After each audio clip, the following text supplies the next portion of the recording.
Hamas की अब खैर नहीं, गाजा पर जमीनी हमले से पहले इजरायल ने तेज की बमबारी, पढ़े 18वें दिन क्या क्या हुआ। इजरायल हमस वॉर न्यूज़। इजरायल और हमास के बीच जंग का आज 18वां दिन है। इजरायली सेना ने गाजा पट्टी में जमीनी हमला करने से पहले बमबारी तेज कर दी है। अमेरिकी सेना भी भूमध्य सागर में तैनात हो गई है। पढ़े युद्ध में अब तक क्या क्या हुआ। इजरायल और हमास के बीच जारी जंग का आज 18वां दिन। इजरायली सेना ने गाजा पट्टी में तेज की बमबारी। गाजा में जमीनी हमला करने की तैयारी में है इजरायल और हमास। आतंकियों के बीच जंग 7 अक्टूबर से जारी है। इजरायली सेना जमीनी हमले से पहले गाजा पट्टी में बमबारी बढ़ा दी है।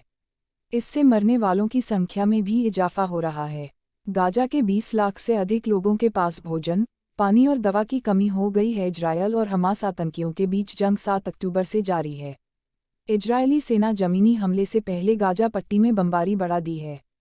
इससे मरने वालों की संख्या में भी इजाफा हो रहा है। गाजा के 20 लाख से अधिक लोगों के पास भोजन, पानी और दवा की कमी हो गई है। गाजा में अब तक का सबसे घातक युद्ध 24 अक्टूबर यानी मंगलवार को युद्ध अपने 18वें दिन में प्रवेश कर गया है।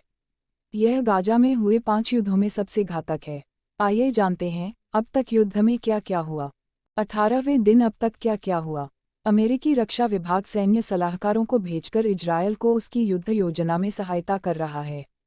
वहीं बेरूत में बमबारी में अमेरिकियों की मौत के 40 साल बाद अमेरिकी सेना फिर से भूमध्य सागर के पूर्व में तैनात हो गई है। हमास आतंकियों के साथ हो रहा यह युद्ध इजरायल की आयरन डोम मिसाइल रक्षा प्रणाली को अब तक की सबसे कठिन चुनौती दे रहा है। इजरायल ने सोमवार को कहा कि उसने पिछले 24 घंटे में गाजा पट्टी में 320 आतंकी ठिकानों पर हमला किया। इटली के विदेश मंत्री एंटोनियो ताजानी ने कहा है कि 7 अक्टूबर को इजरायल पर हमास के हमले के समय लापता हुए उसके 3 नागरिकों में से अंतिम नागरिक भी मार दिया गया है। संयुक्त राष्ट्र के एक स्पेशल इन्वेस्टिगेटर ने कहा है कि इजरायल को हमास के खिलाफ हमले के समय नागरिकों की सुरक्षा का भी ध्यान रखना होगा। स्कूलों, अस्पतालों और लोगों को निशाना बनाने पर प्रतिबंध है। फ़लस्तीन के 5087 नागरिकों की मौत। फ़लस्तीन के स्वास्थ्य मंत्रालय की माने तो इस जंग में अब तक उसके 5087 नागरिक मारे गए हैं, जबकि 270 लोग घायल हो गए हैं। वहीं कब्जे वाले वेस्ट बैंक में अब तक 96 फ़लस्तीनी मारे गए, जबकि 1650 घायल हुए हैं। इजरायल के 1400 से अधिक नागरिकों की मौत।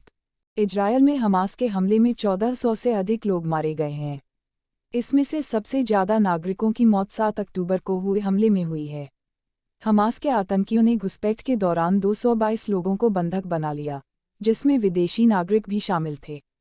हालांकि इनमें से 4 को रिहा कर दिया गया है। इजरायल के 1400 से अधिक नागरिकों की मौत। इजरायल में हमास के हमले में 1400 से अधिक लोग मारे गए हैं। इसमें से सबसे ज़्यादा नागरिकों की मौत 7 अक्टूबर को हुए हमले में हुई है। हमास के आतंकियों ने घुसपैठ के दौरान 222 लोगों को बंधक बना लिया, जिसमें विदेशी नागरिक भी शामिल थे। हालांकि इनमें से 4 को रिहा कर दिया गया है। इजरायल और हमास के बीच जंग जारी है। पिछले 18 दिनों से जारी इस भीषण युद्ध की वजह से गाजा पट्टी और वेस्ट बैंक में 5182 से ज़्यादा फ़िलिस्तीनी मारे गए हैं और 15,000 से ज़्यादा घायल हुए हैं।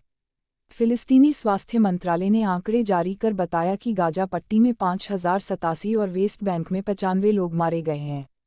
इन सबके बीच फ़िलिस्तीनी प्रशासन का यह भी मानना है कि इजरायली सेना ने अपने बंधकों को छुड़ाने के लिए खान यूनिस क्षेत्र में पर्चे गिराए हैं।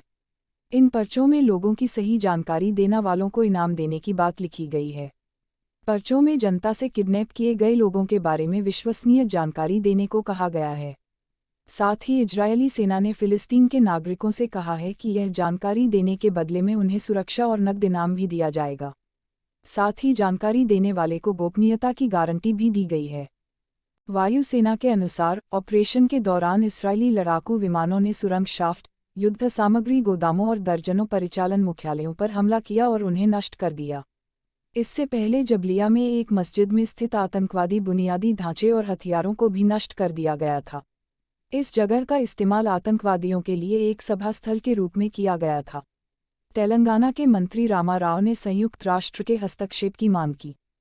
तेलंगाना के मंत्री केटी रामाराव ने फ़लस्तीन और गाजा के बीच संघर्ष में जान माल की हानि का जिक्र करते हुए संयुक्त राष्ट्र से तुरंत हस्तक्षेप करने और एक सौहार्दपूर्ण समाधान की दिशा में कदम उठाने का आग्रह किया है। रामा राव ने कहा कि फ़लस्तीन और इसराइल दोनों के कदम को उचित ठहराना मुश्किल है और इससे गंभीर मानवीय संकट पैदा हो रहा है। रूस ने 27 टन मदद भेजी। रूस के विदेश मंत्रालय ने गाजा पट्टी में नागरिकों के लिए मिस्र से 27 टन मानवीय सहायता भेजी है। रूस ने कहा इस मदद में खासतौर पर खाद्य आपूर्ति, आटा, चीनी, चावल और पास्ता शामिल है। मिस्र का रेड क्रिसेंट सहायता का वितरण सुनिश्चित करेगा।